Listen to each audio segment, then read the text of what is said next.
7 horas, né? Vamos começar em respeito aos que chegaram na hora. Meu nome é Luiz, eu sou cardiologista e trabalho principalmente com a parte de marca-passo. E fui convidado aqui para conversar um pouco sobre vocês, sobre a parte eletrocardiográfica na síndrome coronariana aguda. E seja ela na fase aguda e um pouco do toque da crônica também. Porque se vocês imaginarem em si, o eletrocardiograma é um exame complementar. Mas toda vez que você falar em síndrome coronariana aguda, você tem que juntar 3 coisas para depois discutir: história clínica, enzimas cardíacas e o eletrocardiograma. Então nós vamos decifrar, ou pelo menos afundar um pouco em cima de uma das ferramentas, que é o eletrocardiograma. Mas ela, sozinha por si, ela não vai decidir o diagnóstico completo de infarto agudo do miocárdio, exceto na presença de clínica ou na ausência da clínica, na presença de enzimas. Você tem que ter outros dados que confirmem isso. Lógico, mas para você conhecer isso, você tem que conhecer sobre história clínica, você tem que conhecer sobre enzimas cardíacas e tem que conhecer sobre eletrocardiograma. E aqui a aula, o objetivo é você conhecer a parte de exame complementar referente ao eletrocardiograma para poder fazer o raciocínio correto sobre as síndromes coronarianas agudas. Então, o que seria a síndrome coronariana aguda? É uma desproporção entre o suprimento que se dá de oxigênio e a demanda pedida pelo miocárdio. Às vezes, a gente acha que todo paciente que tem uma síndrome coronariana aguda, necessariamente é por um fenômeno, ou seja, mecânico, obstruiu a artéria coronária. E às vezes não é. Muitas vezes você vê um paciente que tem uma alteração eletrocardiográfica, vai fazer um cateterismo cardíaco e alguém diz para você que o cateterismo deu normal. Sim, mas com aquela alteração do eletro, sim, mas deu normal. Ele deixa de ter isquemia? Não. Ele tem isquemia se houve alteração eletrocardiográfica, mas provavelmente ele tem um tipo de isquemia não obstrutiva. Ou a gente chama de isquemia de microcirculação. Por quê? Porque o cateterismo cardíaco, ele vê na maioria das vezes é a parte macroscópica, ou seja, as artérias coronárias a seu nível epicárdico. A parte microscópica, o cateterismo cardíaco não vê, embora a maioria dos infartos são obstrutivos. E o que é que vai determinar, principalmente, o infarto agudo do miocárdio? É uma interrupção de fluxo sanguíneo, mas essa interrupção tem que ser brusca, para poder dar clínica, para poder dar morte celular e para poder dar alteração eletrocardiográfica. Por que a gente fala brusca assim? Se o paciente vai obstruindo cronicamente ao longo de meses, ao longo de anos, muitas vezes você tem um paciente que tem insuficiência cardíaca, o paciente chega, refere pouca dor ou não tem dor, e nunca infartou na vida e já tem coronária obstruída. Mas por quê? Porque se a obstrução é lenta, há tempo de você se adaptar. Mas se a obstrução é brusca, é súbita, você não tem tempo de adaptação. Aí é o que causa síndrome coronariana aguda, ou seja, tempo agudo de perda de fluxo sanguíneo, ou seja, descompensação aguda sem tempo hábil para o miocárdio se adaptar. Se ele se adapta, ele não infarta. Mas se ele não tem capacidade de adaptação naquela perda sanguínea brusca, ele infarta. Isso é o que separa principalmente a síndrome coronariana da síndrome coronariana aguda da crônica. E logo, quando você infarta, você tem 3 zonas. Após 20 minutos, isquemia, e pode ter lesão. Quando você tem isquemia, você tem alterações funcionais da fibra cardíaca. Não necessariamente você não tem nenhuma alteração macroscópica de estrutura, de morte celular. Quando você tem lesão, essa aqui já é uma parte mais crítica, mas até a lesão, você ainda pode salvar músculo cardíaco, mas quando você chega em necrose, não. Então, quando você pega no pronto-socorro um eletrocardiograma, você tem que pegar o paciente até aqui e trazer de volta. Se você vai pegar necrose, você não consegue salvar nada. Se você tem uma planta morta, não adianta jogar água na planta. Ela não vai voltar. Se você tem uma planta morrendo e você jogar água na planta e você vai adubar a planta, você pode recuperá-la. Então, enquanto tem isquemia e até lesão, você consegue salvar o músculo cardíaco. Por isso que é importante, quando você pega no eletrocardiograma, saber o início da dor do paciente, se ele ainda está com dor, já passou de 12 horas, já passou de 24 horas, porque se ele não está com dor, provavelmente já morreu o músculo cardíaco. Se já passou de 12, 24 horas, provavelmente ele está na fase de necrose. E o que é que vai determinar isso? É a clínica do paciente. Enzimas cardíacas ajudam, mas principalmente também o eletrocardiograma. E quando você for estudar o eletrocardiograma, existe o potencial de repouso e o potencial de ação, a partir do momento que ele dispara. Quando você tem isquemia, potencial de repouso, potencial de ação, e na repolarização, mexe com isquemia.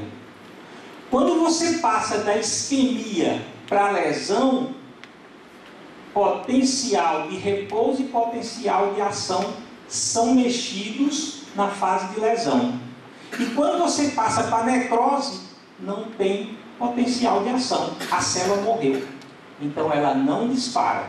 Ela já perdeu 50% da força. É a ação do tudo ou nada. Então não tem contração cardíaca, você tem célula morta. Um outro detalhe que é importante é justamente a relação entre a divisão anatômica, muscular e elétrica cardíaca. A gente vê em anatomia que existe endocárdio, miocárdio e o epicárdio. Só que do ponto de vista elétrico, ele só divide em endocárdio e epicárdio. Ele pega aquele bolo todinho do miocárdio e divide um pouquinho para o endocárdio e outro para o epicárdio. Então, quando você tocar no assunto de isquemia cardíaca, você não vai ver, houve uma isquemia miocárdica em si. Ele só toca em isquemia do ponto de vista elétrico. Ou é endocárdica ou é epicárdica. Ou subepicárdica, como chamam. Do ponto de vista anatômico, é que existem as três divisões: endocárdio, miocárdio e epicárdio. Mas do ponto de vista elétrico, a gente só vai falar em endocárdico e epicárdio. A relação que existe entre vasos epicárdico e endocárdico como isquemia é aquilo que eu falei. Nem todo isquemia, mesmo do ponto de vista clínico ou vista eletricamente, é obstrutiva. Você pode ter um paciente que tem sintomas de isquemia, tem eletrodisquemia e vai fazer um cateterismo cardíaco, está normal. Por quê? Porque o cateterismo cardíaco, ele vê os vasos epicárdicos. Então eles vê a parte de obstrução mecânica, macrocirculação. A microcirculação, que é toda endocárdica, ele não vê, não tem como ver, é muito pequeno. Então você pode ter isquemia sem necessariamente ter fenômeno obstrutivo mecânico. E outra é a contribuição do endocárdio e o epicárdio para o QRS. Por quê? Porque quando a gente falar em isquemia, lesão e principalmente necrose, você vai ver que toda vez que falar em necrose endocárdica, muitas vezes ele não contribui para o QRS. Então, foi necrose endocárdica, às vezes não tem cicatriz de onda Q e nem tem alteração eletrocardiográfica específica de necrose. Isquemia e lesão pode haver. Por quê? Porque não há essa contribuição maior do ponto de vista elétrico do endocárdio. A contribuição maior é do epicárdio. Então aqui você já deve ter tido uma noção, principalmente nas primeiras aulas, o que é um potencial de repouso, aqui a célula retificada, e quando dispara vê o potencial de ação. Aqui não tem, mas seria a onda P, PR, QRS, ST e onda T de tatu. A despolarização atrial seria aqui, a repolarização atrial geralmente vai ficar dentro do QRS, não é vista. A despolarização ventricular aqui e aqui a repolarização ventricular. Então, potencial de repouso e potencial de ação. Notar que quando a célula está em repouso, positiva por fora, negativa por dentro. Quando a célula dispara o potencial de ação, ela fica toda negativa por fora e positiva por dentro. E baseado nisso aqui, a gente vai entender por que a onda T de tatu, quando nós falarmos de isquemia, ela fica positiva ou mais positiva, ou vira e fica negativa. Nós vamos entender, baseado nisso aqui, por que o ST faz supra para a corrente de lesão subepicárdica ou faz infra para a subendocárdica.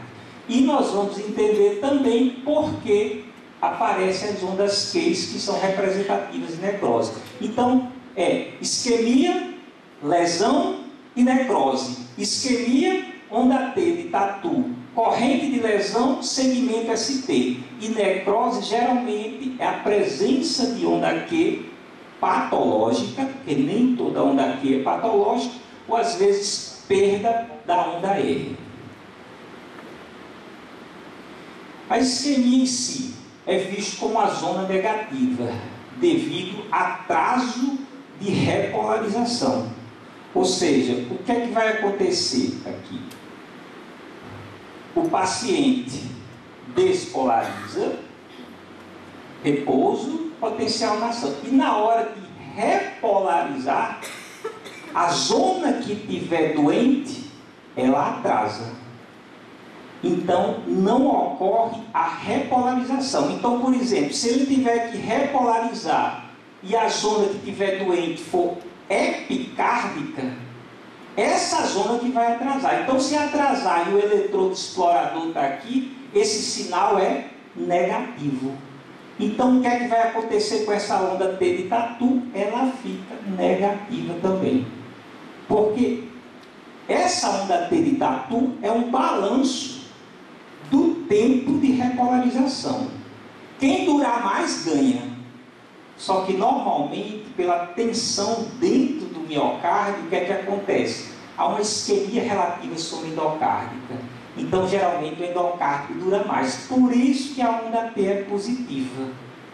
Porque se fosse igual tudo, era para a gente ter uma onda T retificada. Mas não temos. Geralmente a gente tem uma onda T de tatu positiva. Se houver uma isquemia epicárdica, a duração do epicárdio é maior. Então essa onda T que era positiva, ela inverte. Se houver uma isquemia, em vez de ser nessa parte epicárdica, ser na parte endocárdica, o que é que acontece? Quem sofre é o endocárdico. Como o endocárdio sofre, aqui é a última parte a repolarizar. Como é a última parte a repolarizar, é a última parte que continua ainda negativa. Só que o que é que acontece? Quando a gente vê essa seta, a ponta da flecha é para a parte positiva. E o rabo da flecha é para a parte negativa. Então, se for subendocárdica, a seta aponta para cá. A ponta da seta para cá, então fica positiva a onda. Se for subepicárdica, essa é a última parte a repolarizar. Então a ponta da seta fica para cá. O eletrodo só vê o rabo da seta. Por isso que a onda T de tatu fica negativa. Então, a isquemia em si mexe na onda T de tatu. A isquemia em si faz alteração funcional da célula cardíaca. A isquemia em si, no PQRS-T de tatu, ela mexe na onda T de tatu. E onde é que ela age naquelas fases? Principalmente prolongando a fase 3, alterando a onda T no eletrocardiograma. E às vezes a gente olha, se uma isquemia der uma onda T muito pontiaguda, às vezes você não sabe se aquela onda T de tatu é normal ou é anormal. Mas a gente tem vamos dizer, uma pista que habitualmente a onda T de tatu não excede 6 milímetros nas derivações do plano frontal. D1, D2, D3, AV1, AVR e AVF. E habitualmente não excede 10 milímetros na intercordial. Se você pegar uma onda T de tatu excedendo 10 milímetros na precordial, você sabe que essa onda T de tatu provavelmente é anormal. Aí você vai pesquisar isquemia, você vai pesquisar hiperportacemia, ou vai pesquisar outras alterações, inclusive de pericardite. Então, o que é que acontece no caso de isquemia, falando da onda T de tatu? Se for epicárdica, a onda T achata.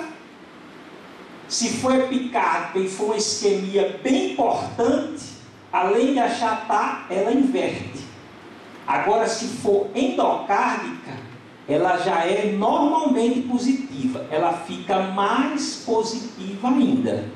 Mas qual é a diferença característica básica entre uma onda T positiva ou até mesmo negativa, entre ser isquêmica ou não? É principalmente a simetria dessas ondas. Se você prestar atenção na onda T de tatu referente à isquemia, ela vai ter, tanto na sua subida ou descida e subida, ela é simetricamente igual quando fala a favor de isquemia. Se por acaso ela for assimétrica, isso provavelmente não é onda T isquêmica. Então, onda T achatou e continua simétrica, provavelmente tem algum grau de isquemia epicárdica. Inverteu, ou seja, esse grau de isquemia maior, continuou simétrica, epicárdica. E se for endocárdica, ela já é positiva. Ela fica mais positiva ainda, só que fica pontiaguda e simétrica. E qual é a pista do ser positiva normal para ser positiva de isquemia? É principalmente ser simétrica, é principalmente ultrapassar 10 milímetros nas precordiais, é principalmente ser maior que 6 milímetros do plano frontal. Diagnóstico diferencial, hiperpotassemia, hipertensão arterial sistêmica. Esses são os principais diagnósticos diferenciais em farandos de onda T isquêmica. Aqui a gente viu, olha, principalmente despolarização, QRS, ST e onda T de tatu. Num epicárdio e endocárdio normal, essa é a parte que fala da duração da repolarização, ou seja, é a parte referente à isquemia. Então, normalmente, como a duração da endocárdio é maior do que a do epicárdio, então, venceu o endocárdio, a onda T é positiva. Isso é o normal. Onda T positiva, não passa de 10 milímetros nas precordiais, não passa de 6 milímetros na do plano horizontal. Se ocorrer algum grau de isquemia epicárdica, então, olha a duração daqui da repolarização, que era até esse ponto, e agora epicárdica, ela passou para o ponto da frente. Então, ela se igualou à do endocárdio. Como ficaram iguais, provavelmente era de pequena intensidade, o que era normalmente positivo, achatou. Isso é uma forma também de isquemia epicárdica, só que é de pequena intensidade. Se ela se intensificar demais, o que é que acontece? Olha o normal para a repolarização do epicárdio, vem até aqui. Olha este aqui, que em vez de parar aqui, foi parar lá na frente. Então, o que é que aconteceu? A repolarização do epicárdio foi muito maior, provavelmente que estava havendo isquemia no epicárdio. Houve isquemia, houve atraso de repolarização. houve atraso de repolarização, ela continua negativa e é a última região a se repolarizar. Então, como foi a última região a se repolarizar, o tempo do epicárdico foi muito maior do que o tempo do endocárdio. Como o tempo dele ganhou, a onda T ficou negativa. Onda T normalmente é positiva. Se achatar, já é algum grau de isquemia epicárdica. Se inverter, o grau de isquemia epicárdica é maior ainda. Aqui, o normal, repolarização epicárdica, repolarização endocárdica. Houve alteração endocárdica. Então, olhe que o tempo do endocárdio ia até aqui. O que é que aconteceu na de baixo? Ele pulou lá para frente.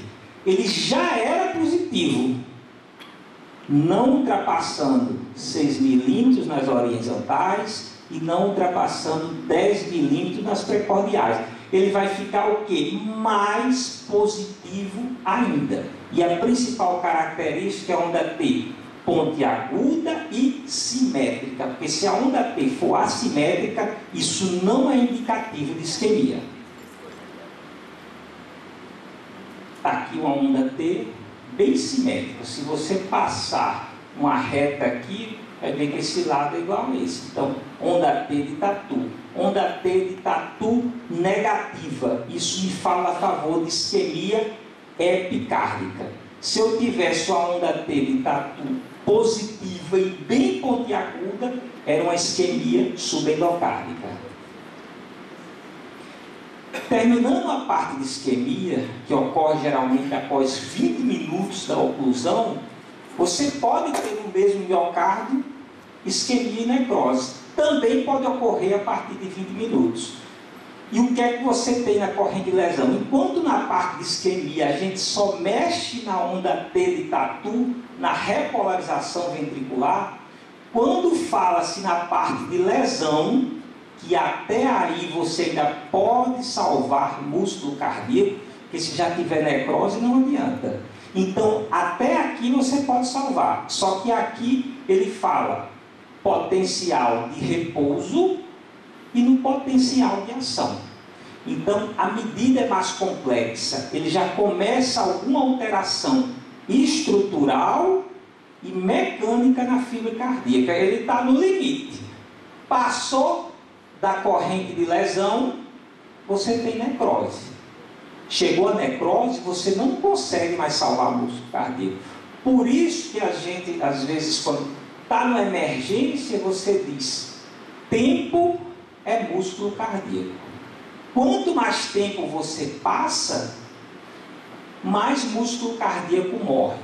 Quanto mais cedo você intervém no doente para abrir essa coronária, seja mecanicamente por angioplastia de urgência, ou seja, quimicamente usando trombolítico, mais músculo cardíaco você salva. Porque se você perde tempo e mais músculo cardíaco morre, mais sequela, mais insuficiência cardíaca desse paciente. Então, se você perdeu muito tempo, não adianta. E o que é que acontece muitas vezes quando você pega no pronto-socorro? Sempre baseado nas três coisas: clínica, enzimas e eletrocardiograma. Quando você recebe o doente, ele tem queixas, é a clínica. O eletrocardiograma é o exame mais rápido de você pegar. O exame, ou seja, de enzimas cardíacas, mesmo que for infartado, ele vai subir. Mas qual é o problema? Que ele não serve com a decisão, às vezes, imediata na urgência. Porque geralmente ele começa a subir 4 a 6 horas após o início da dor. Então você pode ter um paciente com um baita de um supra de ST, com uma dor típica, suando frio, passando mal, com 3 horas de dor, e faz uma enzima cardíaca e dá normal. E isso não necessariamente quer dizer que ele não infartou. A enzima cardíaca dele vai subir, mas vai subir 4 a 6 horas depois, vai começar a subir. E qual é o problema se você só aguardar a enzima cardíaca? Porque se chegar 6, 8 horas depois, quando a enzima subir, que você disser, opa, agora sim, infartou, muitas vezes já houve necrose. E às vezes já pode passar a dor dele. Então já houve necrose cardíaca, você provavelmente tem pouco músculo a salvar. Se ele ainda tiver dor, ainda há uma esperança. Então quando você chega na parte de lesão, você altera potencial de repouso e altera potencial de ação. Você altera potenciais de repouso e ação, e na maioria das vezes, quando você vê aquele famoso supra de ST, na realidade, o potencial de repouso já houve um ganho de infra. Só que a gente sabe que do ponto de vista elétrico, há um infra e há um supra. Mas o que você vai notar na prática é o supra, do ponto de vista de ST, ou o infra de ST. Quando você tem um infra de ST, o potencial de repouso suprou. Mas você também não vai notar, praticamente nunca notar o potencial de repouso. Então, a menina dos olhos para você, quando falar em corrente de lesão, vai ser o supra de ST.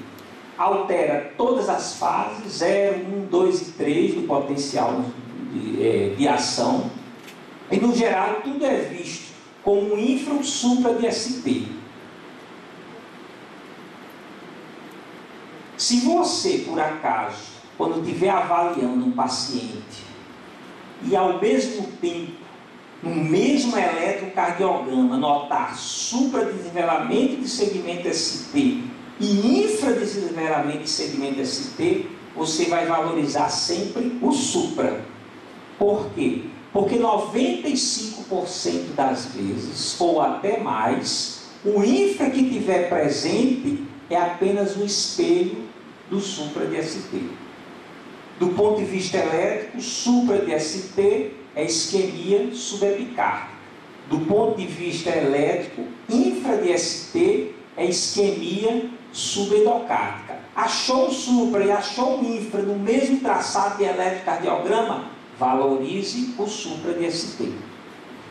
Por que a gente fala isso? Porque mesmo quando você falar em corrente de lesão, e essa corrente de lesão for um supra de ST, o raciocínio que você vai ter do ponto de vista anatômico é que a oclusão dessa coronária é total, 100%. Se por acaso você vir no eletrocardiograma apenas um infra de ST, que do ponto de vista elétrico é isquemia subendocárdica, o seu raciocínio está havendo corrente de lesão, mas a coronária está subocluída. Muitas vezes ela não está 100% ocluída. Então, esse paciente, como não ocluiu total, que é uma isquemia subendocárdica, você pode tratá-lo com outras medidas. Não necessariamente ter que abrir essa artéria mecanicamente ou quimicamente de urgência. Mas quando for supra DST, a oclusão é total, 100%. Você tem que correr, porque músculo cardíaco já está morrendo. Se for um infra DST, corrente de lesão subendocárdica, raciocínio é artéria subocluída. Há algum tempo para você fazer outras medidas. Não necessariamente você tem que mandar esse paciente com cateterismo de urgência. Então, o que é que vai acontecer do ponto de vista elétrico? A gente vai mostrando aqui detalhes do ponto de vista elétrico para você entender. Uma aula de eletrocardiograma. Até em si você vai ter que bater o olho. Procurar um DT de tatu para isquemia, procurar ST para corrente de lesão e procurar um daqui para necrose. Você vai trabalhar com isso no dia a dia. Mas, como é que acontece o supra de ST? Como é que acontece o infra de ST? Olha só. Quando você fala em isquemia, é onda T de tatu. Estamos tratando com isso. Estamos falando de repolarização ventricular. Quando se fala de corrente de lesão, quer dizer, isquemia até lesão, você salva o músculo cardíaco. Nós vamos falar em alterações de potencial e repouso e vamos falar em alterações do potencial de ação. O que é que acontece? Houve isquemia, essa é a parte epicárdica, essa é a parte endocárdica. Está havendo isquemia no epicárdico. Quando ocorre isquemia no epicárdico, essa célula continua positiva, mas ela é menos positiva em relação à sua vizinha. Então lembre que tem aquela setinha. A seta sempre aponta a ponta da flecha para o lado positivo e o rabo da flecha para o lado negativo. Apesar de todos os dois serem positivos, como esse é menos positivo, que é o que está sofrendo corrente de lesão, e está na zona epicárdica, e o meu eletrodo explorador que está olhando está do lado de cá, mais próximo do epicárdico, então a seta aponta para lá. O que é que eu vejo? Apenas o rabo da seta que está com essa fase aqui menos positiva, que em comparação à outra é negativa. Como isso é potencial de repouso, o que é que acontece com a linha de base? Se ele está olhando essa parte e essa parte é negativa, ela corre um infradesnivelamento de ST, que do ponto de vista elétrico, isso é visto no laboratório, mas do ponto de vista prático, você não vai notar no eletrocardiograma de superfície no pronto-socorro, mas tem que saber do ponto de vista que existe, porque isso é uma aula de eletrocardiografia. Quando você saiu do potencial de repouso, que a célula entrou no potencial de ação, há outras modificações. Aqui, ó, disparou, 0, fase 1, 2, 3 e vai lá 4 de novo. Então, o que é que aconteceu? Ocorreu o potencial de ação e continua a zona de lesão na epicárdica. Está aqui meu eletrodo explorador, está aqui minha parte endocárdica. Então, repouso, potencial de ação. Ocorreu o potencial de ação, a área que está sofrendo corrente de lesão é a última cena. Por quê? Ela está em sofrimento. E o sofrimento agora é corrente de lesão. Como ela vai ser a última a despolarizar, então a outra, que está normal, despolariza primeiro. Então ela virou negativa. E o que é que acontece com aquela seta? A ponta da seta é sempre para o lado positivo e o rabo da seta é para o lado negativo.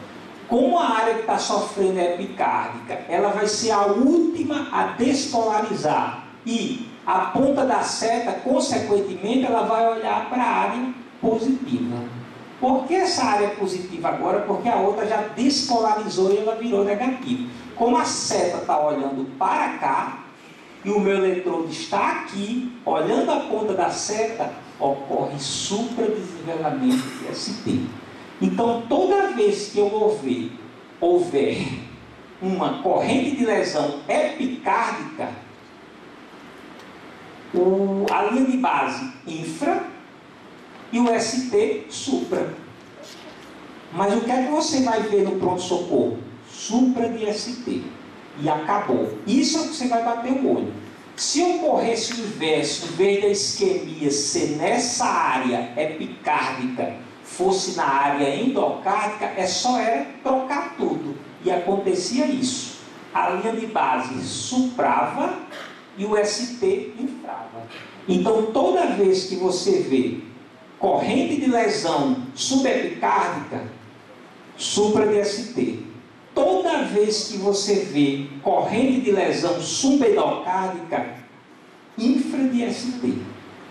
Isso é o que você vai ver no eletrocardiograma de base. Do ponto de vista elétrico, você vai ter que saber, apenas por você estudar no livro, que para você ver o supra de ST, já houve um infra da linha de base, que é chamada TQ.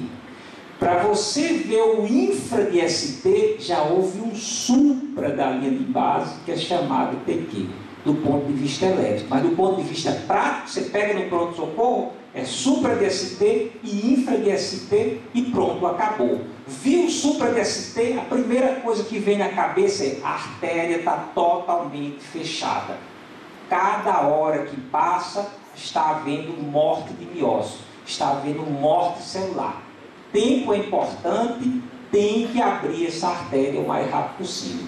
Se você vê uma corrente de lesão subendocárdica, ou seja, infra de segmento SP, o primeiro raciocínio que tem é: a artéria está subocluída, não totalmente ocluída. Não necessariamente você tem que levar esse paciente para ver uma abertura mecânica por angioplastia ou por trombolítico de urgência, mas você pode fazer outras medidas para melhorar essa dor desse paciente. Por quê? Porque é uma isquemia subendocárdica, então a oclusão não necessariamente é total. Então, os tipos de lesão, ou é subepicárdica ou subendocárdica. Do ponto de vista elétrico, anatômico, a gente sabe que existem os três: endocárdio, miocárdio e epicárdio. Mas do ponto de vista elétrico, só existem esses dois. Foi subepicárdica, transmural, tem infra e tem supra. Mas o que é que você vai bater o olho? É supra de nivelamento de SP. Viu supra de nivelamento de SP? Artéria 100% fechada. Artéria 100% fechada, tempo é músculo cardíaco. Tem que abrir essa artéria. Foi corrente de lesão subendocárdica, é infradesnivelamento de SP. Do ponto de vista anatômico, o que é que está acontecendo? Está ocorrendo uma suboclusão, não necessariamente oclusão total. Você pode fazer outras medidas nesse paciente para tentar melhorar a dor e a hemodinâmica, e não necessariamente tem que fazer uma abertura dessa artéria de urgência. Diagnóstico diferencial: pericardite e repolarização precoce. Esse supra de SP, isso é o que chama mais atenção, principalmente no pronto-socorro.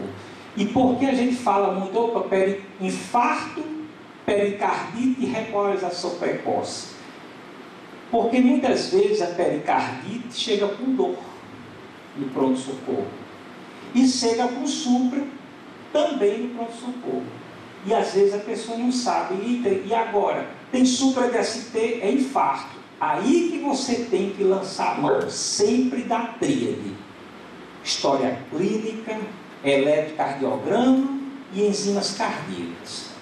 Pericardite e repolarização precoce normalmente não elevam enzimas cardíacas, porque não tem morte celular. Repolarização precoce? Nunca. Pericardite às vezes toca, passa 24 horas e já cai. O infarto, quando tem alteração enzimática, ele sobe a partir de 4 a 6 horas e pode demorar 3 ou 4 dias para ser KMB. E se for troponina, pode durar 10 a 14 dias. Então, houve morte celular, há elevação de enzimas. Enzimas é o primeiro critério. Eletrocardiograma. A pericardite e a repolarização precoce, elas dão um supradesnivelamento de SP que é interessante. Geralmente ele tem concavidade para cima. É quase como um sorriso. Ele está sorrindo. Eu estou suprado, mas não é nada grave. Quando você tem supra de SP com convexidade, ou seja, concavidade para baixo, ele não está sorrindo, é como ele estivesse triste. Então, esse supra de SP com concavidade para baixo, geralmente é infarto agudo do miocárdio. Então, isso é uma característica eletrocardiográfica que diferencia. E a terceira é história clínica. Uma dor, geralmente, um paciente que tem repolarização precoce, ou seja, ele tem um supra de SP com concavidade para cima, um supra feliz. A maioria das vezes é um paciente jovem, pode estar com dor ou sem dor, mas tem a concavidade para cima e tem uma dor totalmente que a gente chama atípica. Quando você tem a pericardite, você tem de novo o supradesnivelamento de SP, geralmente com concavidade para cima, um supra sorrindo, um supra feliz. A maioria das vezes a enzima cardíaca não mexe e a dor é totalmente diferente. Uma dor de uma pericardite é uma dor muitas vezes pleurítica, piora com a tosse, piora com a respiração profunda é uma dor que às vezes está durando há vários dias. Se deitar em decúbito dorsal piora, se sentar melhora, se curvar para frente melhora mais ainda. Então, para mim fazer o diagnóstico diferencial, apesar de eu saber que o supra é com concavidade para cima na pericardite, repolarização precoce, e no infarto é um supra com convexidade, ou seja, um supra triste, eu tenho que lançar mão de outras coisas, clínica e enzimas cardíacas para poder definir. Não é só o eletrocardiograma que vai definir a sua conduta. A gente está usando apenas uma ferramenta para fazer as decisões maiores. Então aqui um exemplo de laboratório. O eletrocardiograma, supradesnivelamento do segmento ST. Supradesnivelamento ST significa coronária 100% ocluída. Supradesnivelamento de ST, corrente de lesão subepicárdica. Mas aqui, do ponto de vista de estudo, ele mostra que para haver um supra, houve um infra da linha de base. Isso ele mostrou no laboratório, porque na prática em si você vai ver só daqui para aqui, supra. Você não vai ver que o infra é muito maior que o supra. O infra que houve foi que evidenciou o supra. Isso a gente sabe que existe do ponto de vista elétrico, mas do ponto de vista prático, no pronto-socorro é supra de nivelamento de ST ou infra de nivelamento de ST. Você não vai prestar atenção ao supra ou infra da linha de base. Aqui novamente, PQRS, onda T, aí houve um infra de TQ e houve um supra de ST. Alteração na corrente de potencial de ação de repouso e aqui no potencial de ação, corrente de lesão subepicárdica. Aqui novamente, mostrando as alterações, alteração nos potenciais de ação, e aqui ele já foca direto, ele não fala de potencial de repouso, só fala no potencial de ação, focando o ST.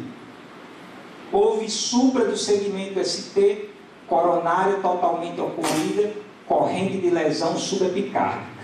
Houve infradesnivelamento do segmento ST, coronária subocluída, corrente de lesão subendocárdica. E note que a gente falou que só existe epicárdico e endocárdico. Se você tem uma corrente de lesão subepicárdica, é supra de ST. Se você tem isquemia subepicárdica, é onda T invertida. Então bate. Supra de ST com onda T invertida. Isso significa isquemia subepicárdica e isso significa corrente de lesão subepicárdica. E esses detalhes é importante porque lembra de novo tocando em cima da pericardite. Você tem um supra de ST que geralmente é concavidade para cima feliz. Aí ele tem supra de ST com concavidade feliz e você não tem onda T invertida. Se você prestar atenção no eletro do paciente que tem pericardite, ele vai ter um supra de ST, teoricamente poderia ser corrente de lesão subepicárdica, com onda T de tatu positiva. Aí não bate. Corrente de lesão subepicárdica com isquemia subendocárdica é diferente. É outra coisa do ponto de vista elétrico que ajuda no diagnóstico diferencial. E a necrose? Até lesão a gente salva o músculo cardíaco. Teve necrose? Não. E quando é que a necrose começa a ocorrer? Geralmente em torno de 4, a maioria das vezes 6 horas após o início da dor. Por isso, os primeiros trabalhos que falavam muito de infarto agudo do miocárdio, eles limitavam você abrir a coronária de urgência até as 6 horas. Hoje em dia já está um pouco mais largo. eles ainda aceitam até 12 horas, ou aceitam principalmente até 12 horas para quem tem dor no peito. O paciente está com 8 horas de infarto, e já passou das 6, mas está com dor no peito ainda, eles ainda levam para a sala. Lógico, se pudesse levar mais precoce, era mais músculo salvo, mas ele ainda está com dor, tem que ser aberto, tem que salvar algum músculo para ele não ficar só com as sequelas. Então o que acontece? Vê-se como zona negativa, pode mudar de acordo com a visualização e às vezes pode não ser visto no eletro. E quando é que você tem necrose e não é visto no eletro? A gente só tem epicárdico e endocárdico. No primeiro slide a gente mostrou. O que é que acontece? O endocárdio contribui muito pouco para o QRS. Então, se você teve uma necrose do ponto de vista subendocárdico, você pode nem ter aparecimento de onda Q patológica. Agora, se você teve uma necrose que foi subepicárdica, na maioria das vezes você tem onda Q patológica. Perde o potencial de ação, ou seja, que ele perde 50% normal, então ele nem dispara, morte celular. E representa no ECG por ondas Q ou falta de onda R em posições habituais. Então, você só tem, do ponto de vista elétrico, ou é subepicárdico ou subendocárdico. O subendocárdico não contribui para o QRS. Então, mesmo quem infartou do subendocárdico, ele normalmente não vai aparecer onda Q. Quem infartou no subepicárdico, normalmente aparece onda Q. Por que eu digo normalmente? Porque em poucos casos pode acontecer o contrário.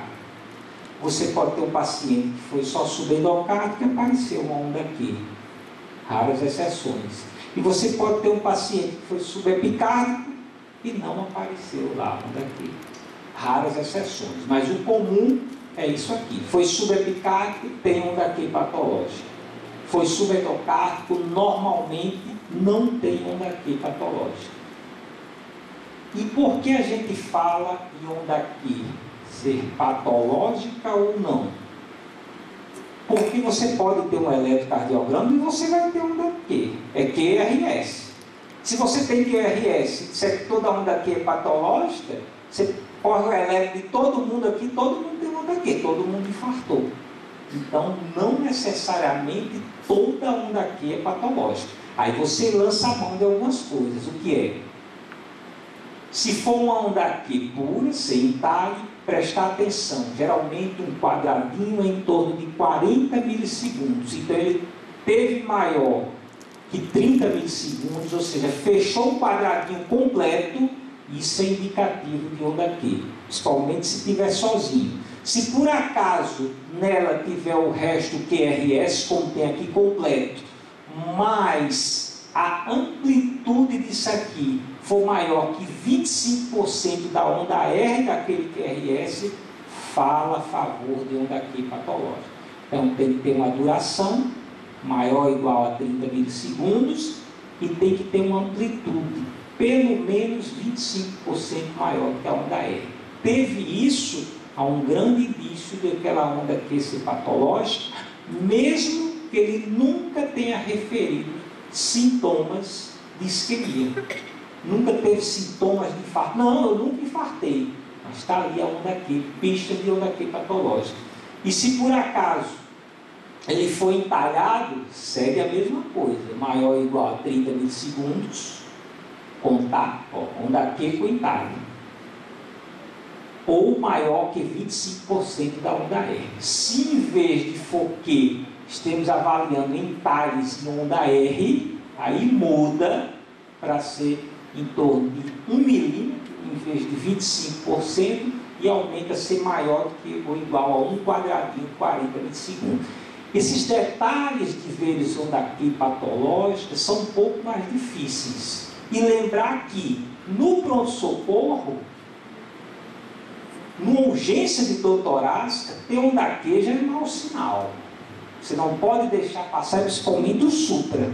Porque se ele só tiver Q, já tem necrose, você já perdeu o músculo cardíaco. Agora teve o supra lá, coronário ocluída, você tem alguma coisa para fazer por esse doente. Na maioria das vezes, o que você vai conseguir identificar com bastante nitidez é principalmente essas ondas Q aqui, puras e sentáveis, aí são mais fáceis. Diagnóstico diferencial. O curso vai ver o que é um crescimento atrial direito, e vai simular a onda Q na parede septal, vai ver o que é uma pré-excitação ventricular, você vai ver uma onda delta, vai simular também a onda Q, e alguns pacientes que vai um AQ que é patológico e ele não tem nada, nunca sentiu nada, e você faz todos os exames normal, somente em obesos, brevilinos, mulheres grávidas e portadores de tumor abdominal. Eles têm ondas Qs que preenchem os critérios de ondas Qs patológicas e não necessariamente eles tiveram síndrome coronariana aguda. Então aqui, epicárdio, endocárdio, do ponto de vista elétrico, porque a gente só trabalha com esses dois. Necrose subendocárdica, mexeu nada no QRS, contribui nada ou seja, nenhum para o QRS. Outra necrose subendocárdica, mexeu nada no QRS. Outra necrose de toda a parede subendocárdica, não mexeu nada no QRS, porque o subendocárdico não mexe no QRS do ponto de vista de necrose. Se for do ponto de vista de lesão, ele mexe, mas não é no QRS, é no ST, da infra de ST coronária subocluída. Se for do ponto de vista de isquemia, ele mexe, mas também não é no ST, já é na onda T de tatu.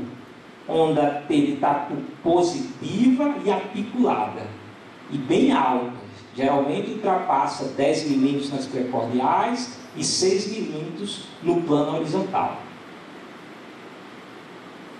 Agora não, eu tirei a necrose do subendocárdico e botei ela no subepicárdico. O que é que me apareceu? Uma onda Q patológica. Provavelmente P maior ou igual a 30 milissegundos, e aqui não precisa ser maior do que 25% de onda R, porque não tem onda R, é só a Q pura. Necrose subepicárdica tem representação. Necrose subepicárdica pequena tem representação pequena também. Necrose transmural pegou o epicárdico e pegou o subendocárdico. Como o subendocárdico não contribui, se eu pego uma transmural, se eu pego uma epicárdica com metade do endocárdico, ou pego apenas um todo epicárdico, a representação eletrocardiográfica é a mesma. Porque a única diferença entre essas necroses foi o tamanho da extensão do endocárdio. Todo endocárdio, metade do endocárdio e nenhuma parte do endocárdio. Mas todas comprometeram todo o epicárdio. Por isso que elas são representadas do ponto de vista igual. Aqui também, uma parte só subepicárdico bem pequeno, não apareceu onda Q, mas diminuiu a amplitude do QRS, e necroses em meio a tecido sadio. Isso aí também pode acontecer. E o diagnóstico em si? Lembre que você tem que trabalhar o tempo todo. Não tem jeito de você separar, eu vou querer só ver eletro, eu vou querer chegar no pronto-socorro e pegar só o eletro e dizer tudo. Não. Tem que trabalhar sempre com os três: história clínica, alteração de enzimas cardíacas e alteração eletrocardiográfica compatível. Quando você vai fazer um diagnóstico de infarto, você sempre usa essa tríade. Dos três, 2 tem que estar presente. Se eu tenho um paciente que o eletro é normal, mas ele tem dor típica e alterou enzimas, ele infartou. Foi um infarto sem alteração eletrocardiográfica, um infarto sem supra de ST. Se eu tenho um paciente que ele tem dor As enzimas cardíacas ou por acaso não subiram, porque dosaram muito cedo ou houve erro de laboratório. Mas tem um supra de ST, ele tem alteração clínica e tem alteração elétrica. Ele infartou também. Infarto agudo do miocárdio com supra de ST. Se eu tenho um paciente que não teve dor, às vezes muitos chegam com vozinho, não comeu alguma coisa, está vomitando direto e a pressão baixou. Aí eu olhei lá, bom, não tem uma clínica específica de dor no peito, mas olhei o eletro e está alterado, fiz enzimas cardíacas e está alterado, está infartou. Então, dessas três características, ou eu tenho história com alteração de enzima, infartou, ou eu tenho história com alteração de eletro, infartou, ou eu não tenho história, mas tem alteração de curva e tem alteração de eletro, infartou. Então, teve 2 itens dessa tríade, esse paciente infartou. E você vai sempre precisar raciocinar em cima disso para poder fazer. Teve dúvida?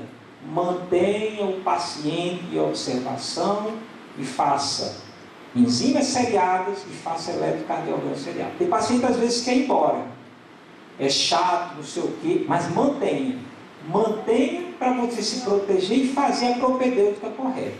Se você fez as enzimas cardíacas 6, 9 horas, se você fez vários eletros 6, 9 horas, e mesmo assim não diagnosticou infarto, numa eventualidade de ocorrer o infarto, mesmo assim você pode se defender. Por quê? Porque você fez a propedêutica correta. Então fazer a propedêutica correta é importante. Agora, se você não fez a propedêutica correta e aconteceu, aí você está com problema. Não, eu fiz os eletros seriados e fiz as enzimas cardíacas, deu tudo normal. E aí ele infartou do mesmo jeito, mas eu agi corretamente e de acordo com o que o protocolo manda. Aí você está protegido. Então, caráter da dor é importante, local da dor, fatores desencadeantes, isso tudo estamos falando da parte clínica. Por quê? Porque essa parte vai definir principalmente quando a gente fala na fase aguda e na fase crônica. Fatores de alívio, fatores de risco. Por que a gente fala também principalmente fatores de risco nesse paciente? Você às vezes pega pacientes e você tem que falar sempre na tríade. Tem uma dor totalmente atípica. Vê o eletro. O eletro está normal.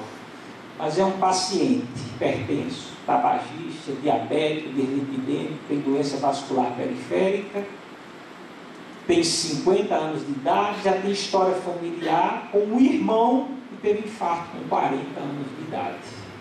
Então, esse paciente tem muito fator de coronariopatia. Então, ele entra nos pacientes que, apesar do eletro estar normal, se ele está se queixando de dor, você tem que deixar esse paciente fazer vários eletros e várias enzimas. Então, você tem que conhecer da clínica, você tem que conhecer o eletrocardiograma e tem que trabalhar com enzimas. Porque, às vezes, muitas pessoas acham que aí vou trabalhar com coronariopatia, basta eu saber o eletro. O eletro está normal, acabou, está resolvido. Não, não está resolvido. O eletro está normal, uma etapa que lhe ajudou. A enzima cardíaca é outra etapa e uma boa história clínica colhida é a terceira etapa. Se você não juntar as 3 etapas, você corre uma grande chance de estar fadado ao erro. E quando você faz o diagnóstico de infarto, e a gente já estudou alguma coisa provavelmente, das derivações precordiais, plano horizontal, V1, V2, V3, V4, V5 e V6. Parede lateral, D1 e AVL, parede inferior, D2, D3 e AVR, posterior, V7 e V8, e o lado direito, que é o ventrículo direito, V3R e V4R. Na maioria das vezes, a gente localiza o infarto pelas derivações do eletrocardiograma e faz uma correlação entre as derivações acometidas e o provável ramo de qual coronária foi acometido. Essa ligação não necessariamente ela é 100% direta. A experiência diz que se você localiza, por exemplo, V1, V2, V3, V4, V5 e V6, na maioria das vezes está envolvido a descendente anterior, que dá o seu ramo septal e dá o seu ramo diagonal.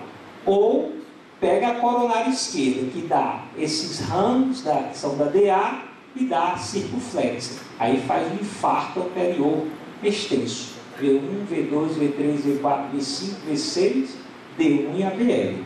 Se você pega um paciente e está alterado lá um supra de ST e pegou apenas V1 e V2, você pode inferir que geralmente é o ramo septal, que é um ramo da artéria descendente anterior.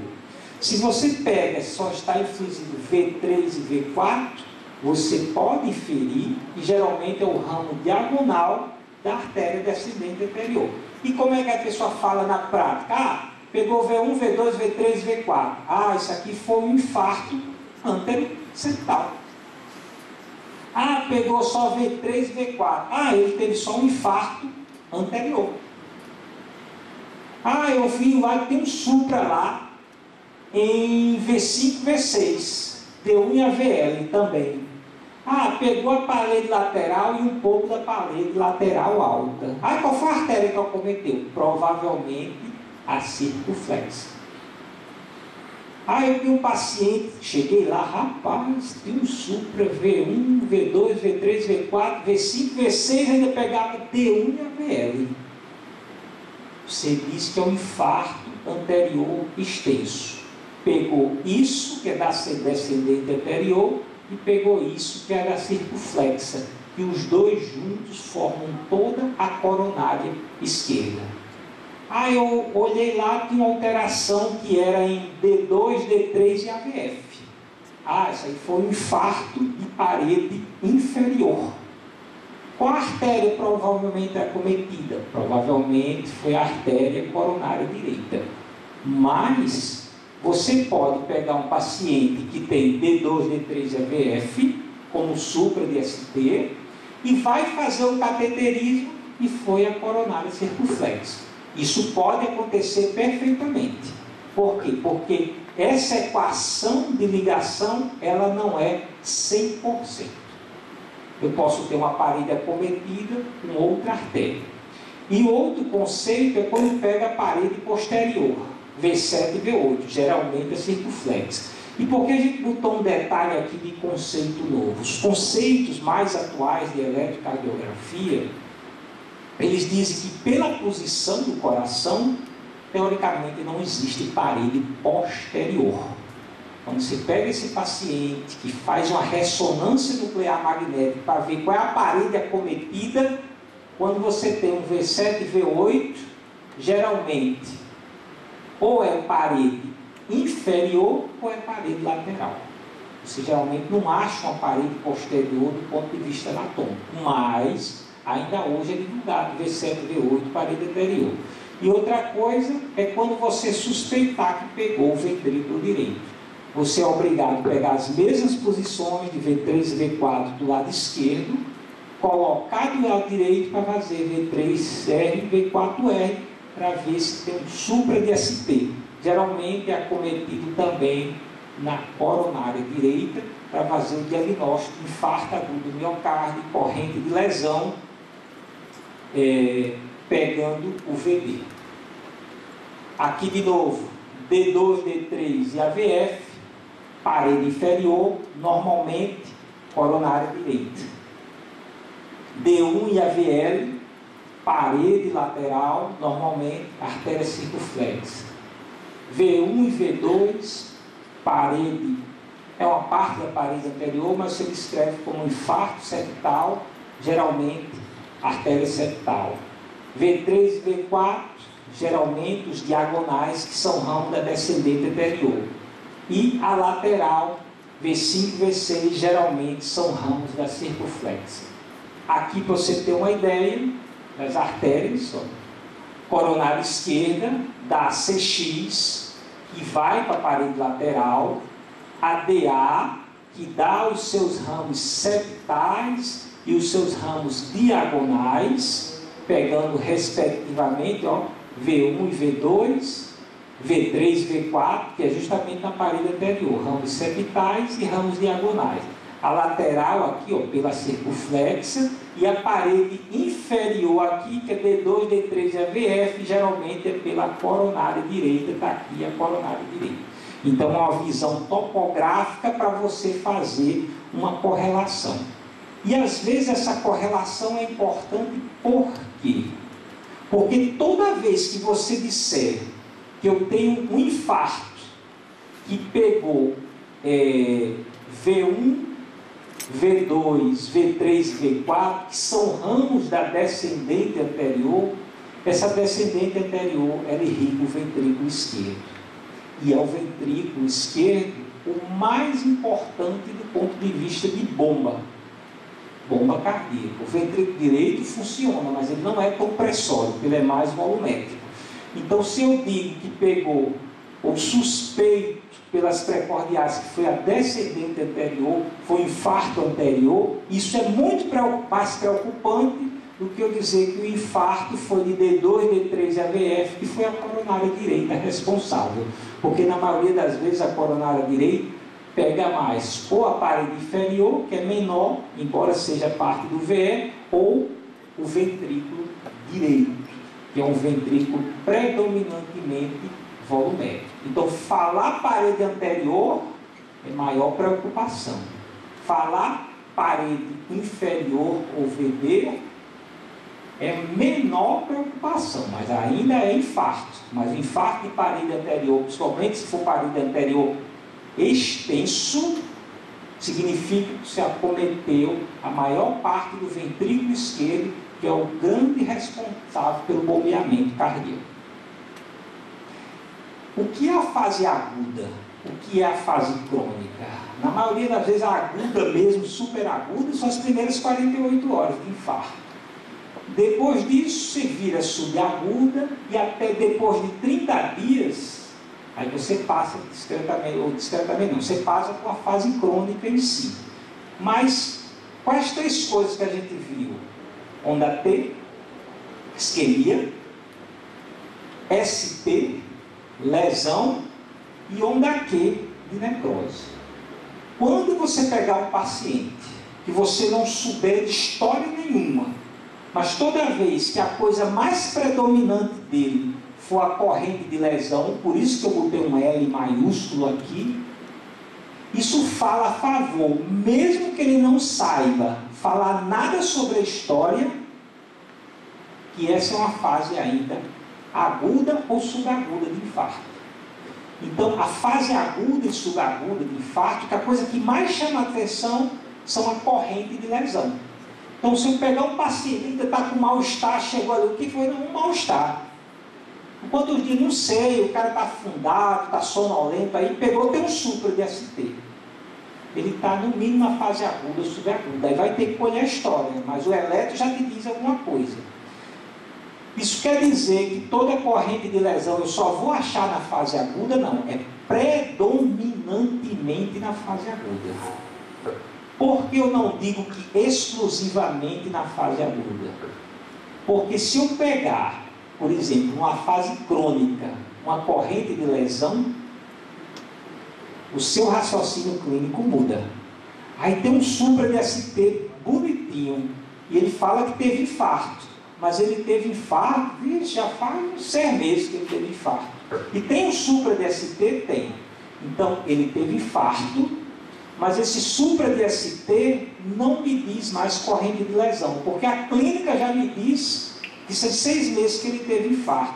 Então, a persistência de uma corrente de lesão, um supra de ST numa fase crônica, fala a favor de aneurisma de ventrículo esquerdo. Por isso que não é só importante você saber que é corrente de lesão, tem que saber botar isso dentro de um contexto clínico. Está com dor no peito, tem supra de ST típico, tem dor típica de infarto, é infarto, fase aguda. Tem nada, chegou no seu consultório, opa, bom dia, que eu fiz um eletro ali só para dar uma olhadinha, estou fazendo um check-up, queria que você desse uma olhada. Aí está lá o supra-DST, corrente de lesão. Uma fase crônica aí, 2 anos. Mas ele não me contou, mas tem um supra-DST, bem grande lá. Fala a favor de quê? Aneurisma de ventrículo esquerdo persistente. Quando você passar depois dos 30 dias, geralmente esse supra-DST tende a diminuir. Ou às vezes desaparecer, na maioria das vezes, se ele persistir, chama a atenção para aneurisma de ventrículo esquerdo, mas na maioria das vezes ele diminui.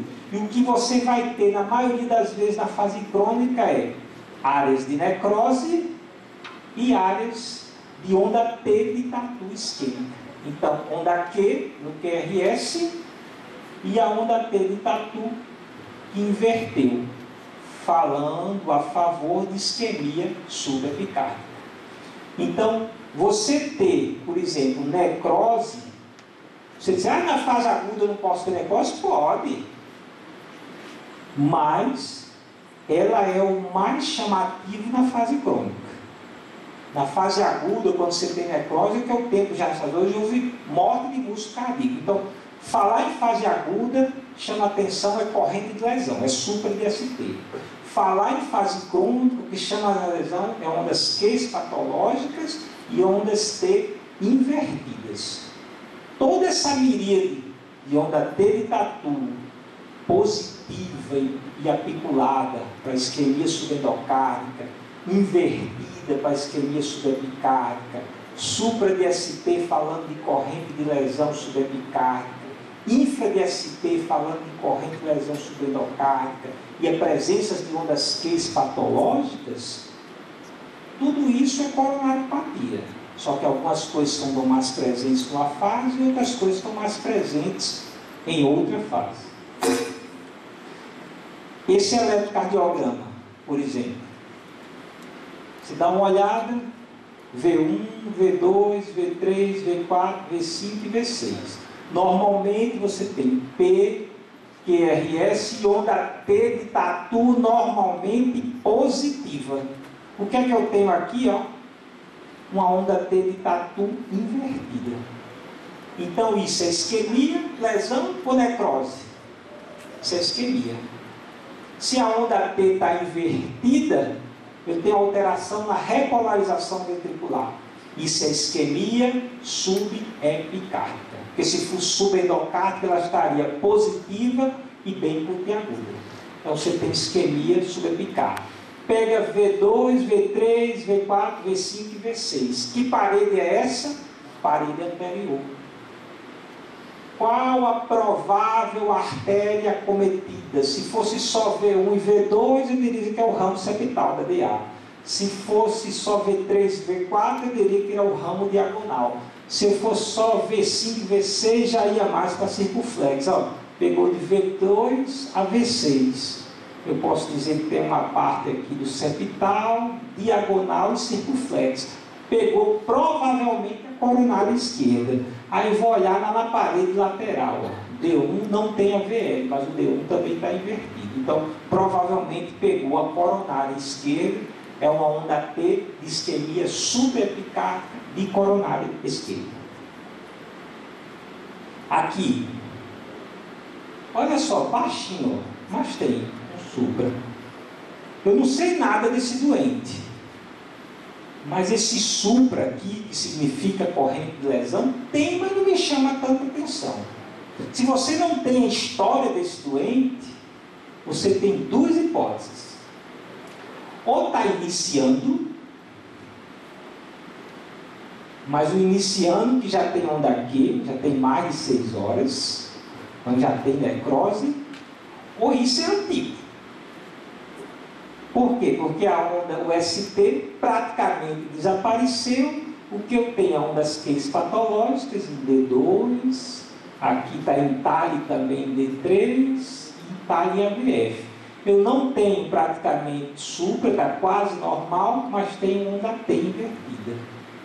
Então, provavelmente é uma fase mais antiga, crônica. Mas porque eu não tenho história clínica desse doente. Porque se eu botar uma história clínica, você pode modificar o raciocínio junto com o eletrocardiograma. E só para lembrar, se eu tenho alterações D2, D3 e AVF, que parede é essa? Parede inferior. Se essa parede é inferior, qual é a mais provável coronária obstruída? Coronária direita. É sempre assim? Não. Eu posso ter D2, D3, AVF e ter uma outra artéria cometida. De experiência, a gente vê que normalmente bate, mas pode ser diferente sim. Aqui, peguei só as precordiais. Olha aqui, alteração de supra de ST. Aqui já fiquei na dúvida, mas até aqui, ó, V1, V2, 3. Se tem V1 e V2, qual artéria normalmente é cometida? Ramo septal da artéria descendente anterior. Então eu vou dizer que tem um supra, vamos dizer que é um supra de infarto, é um infarto o quê? Septal. Se é infarto, tem corrente de lesão, é do tipo supra? É.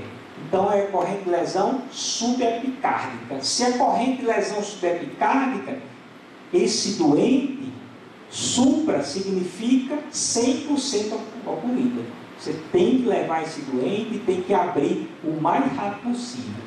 Mas se tivesse um supra desse, olha, um supra um pouquinho com convexidade, né? Para cima, um supra triste. Então é um supra de infarto.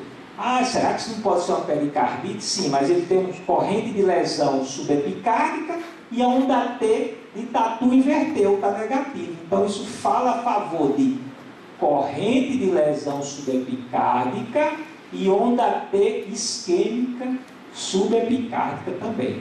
Então todos os dois corroboram com o subepicárdico. Falta o quê? Também vê enzimas e vê história clínica do doente. Aqui, não achei um supra específico, mas olha aqui, ó. Infra. V5 e V6. Pega um pouquinho de V4 também. Se não tem supra, não tem artéria totalmente ocluída. Mas tem infra. Infra tem clínica de infra. Então, corrente de lesão subendocárdica. Isso significa que está totalmente fechada? Não. Subendocárdica é sinônimo de subocluída. Então, não necessariamente eu preciso levar esse doente urgente para a sala. Tenho que medicá-lo.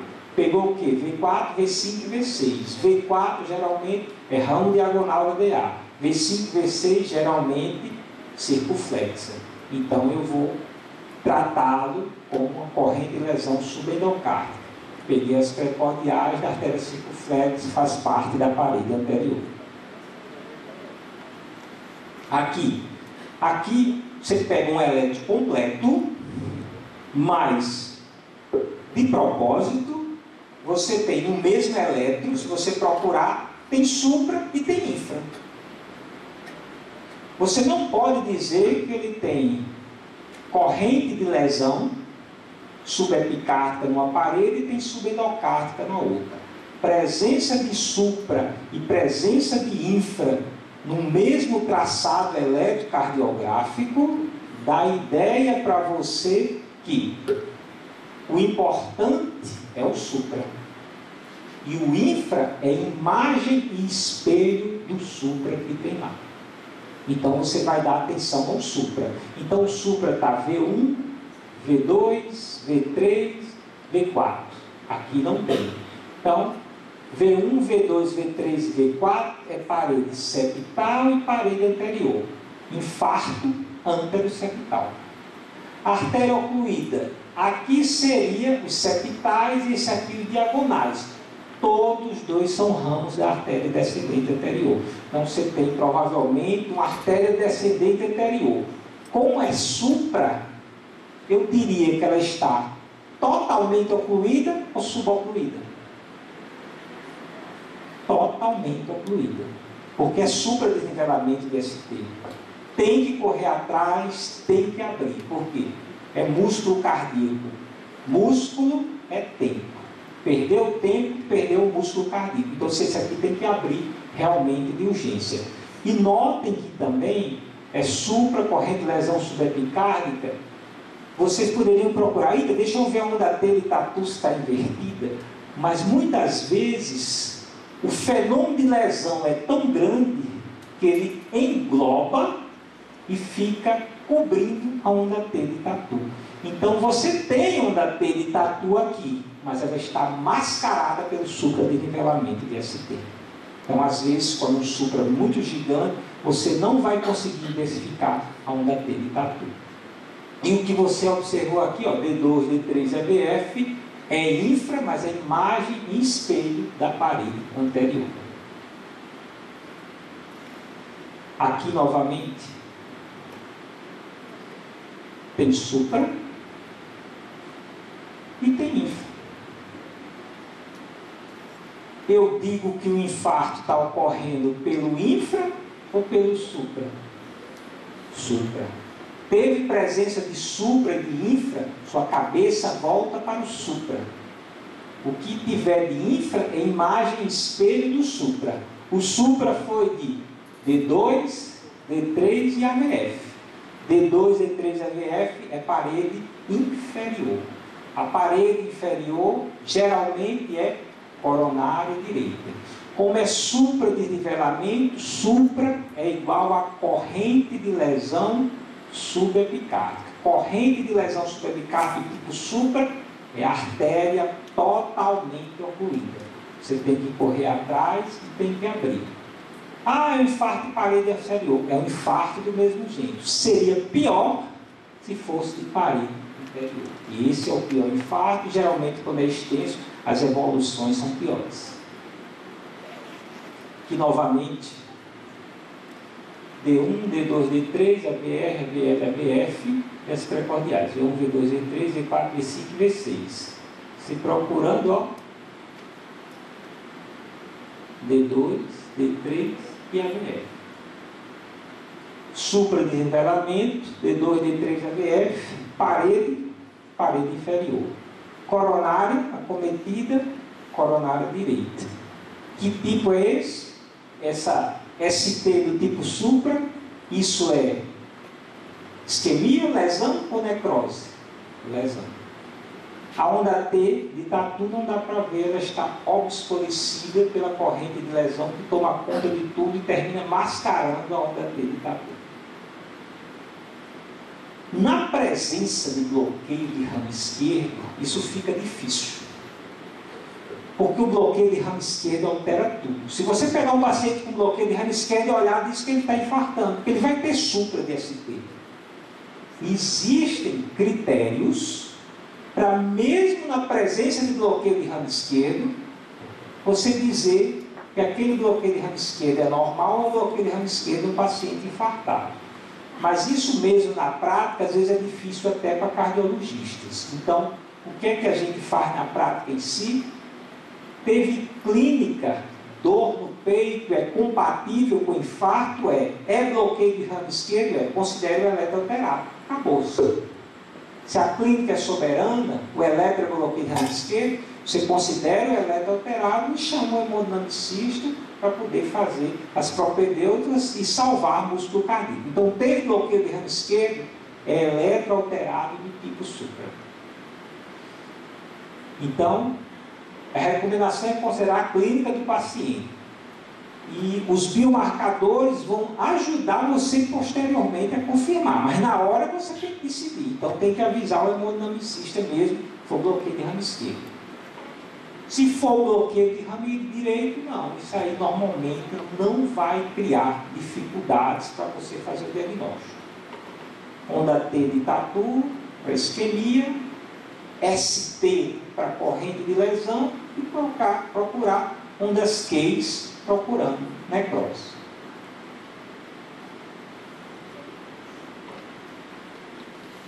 Obrigado. Qualquer coisa, qualquer dúvida, podem contactar. Se tiver perguntas a fazer, podem fazer agora ou podem fazer depois. Às vezes tem gente que não gosta de perguntar assim.